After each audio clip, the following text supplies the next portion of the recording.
ఎంత దర్జాగా మీరు చూడండి, ఫ్లాగ్ పెట్టేసి ఇష్టానుసారంగా ఎక్కడికక్కడ కబ్జా చేసే పరిస్థితికి వచ్చారు. ప్రొక్లైన్స్ పెట్టి మరి. నెక్స్ట్ ఇక్కడ తిరుపతికి ఒక విచిత్రమైన పరిస్థితి ఉంది. ఇవన్నీ సెటిల్మెంట్ ల్యాండ్స్ తిరుపతిలో, లేకుంటే మఠం భూములు కూడా ఉన్నాయి అక్కడ. ఈ భూముల్ని ఇష్టానుసారంగా 22A ఉపయోగించి వీడు కొట్టేసే పరిస్థితికి వచ్చారు. మామూలు 1-2 కాదు, మొత్తం తిరుపతి, రేణిగుంట ఏరియా అంతా మీరు చూసి చిత్తానూరు ఏరియా అంతా మొత్తం కూడా డిస్ప్యూటెడ్ ల్యాండ్, అవన్నీ సెటిల్మెంట్ ల్యాండ్స్. ఇవన్నీ ఇష్ట ప్రకారం కొట్టేశారు. నేను కొన్ని ఎగ్జాంపుల్ మాత్రం ఇస్తున్నా. 4.5 ఎకరాలు కాలువపురంబోక్ తిరుతానూరులో, తిరుపతి రూరల్ మండలం. ఇంకొక పక్కన 27.14 ఎకరాలు గవర్నమెంట్ ల్యాండ్ మంగళం, తిరుపతి అర్బన్.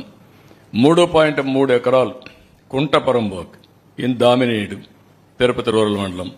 1.33 acres of కాలువపురంబోక్ ఇన్ చిగురువాడ, నార్త్ కంట్రీగా ఆఫ్ తిరుపతి రూరల్. 12.69 ఎకరాలు land ceiling government land in Surappakasam, Renigunta మండలం. 15.28 ఎకరాలు చెరువు ఇన్ కోట్రమంగళం ఆఫ్ రేణిగుంట మండలం. 7.98 ఎకరాలు ఇది దుర్గ సముద్రం విలేజ్. ఇవన్నీ మీరు చూస్తే దేన్ని వదిలిపెట్టలేదు వీళ్ళు. కాలువపురంబోక్ వదిలిపెట్టలేదు, ప్రభుత్వం వదిలిపెట్టలేదు, కుంటపరంబోక్ వదిలిపెట్టలేదు, కడాన ల్యాండ్ సీలింగ్ భూమిని కూడా కొట్టేసే పరిస్థితికి వచ్చారు. అన్నిటికీ ఏంటి 22A. ఎవరి భూమి అయినా 22A పెట్టేస్తారు, వీళ్ళు రిజిస్ట్రేషన్ చేసుకున్నాక మార్చేస్తారు. ఇలాంటివి ఇష్టానుసారంగా చేసే పరిస్థితికి వచ్చారు.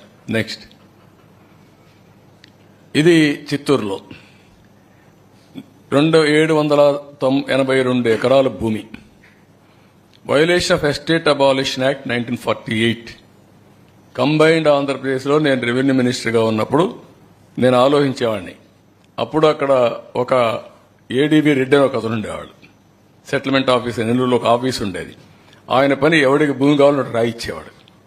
ఇదే పని అన్నమాట. చాలా ఫేమస్ కూడా అది. అప్పుడు నేను ఆలోచించాను, ఎప్పుడో అయిపోయింది, ఇప్పుడేంటి ఈయన ఇస్తున్నాడని డిపార్ట్మెంట్ని అబాలిష్ చేశాం.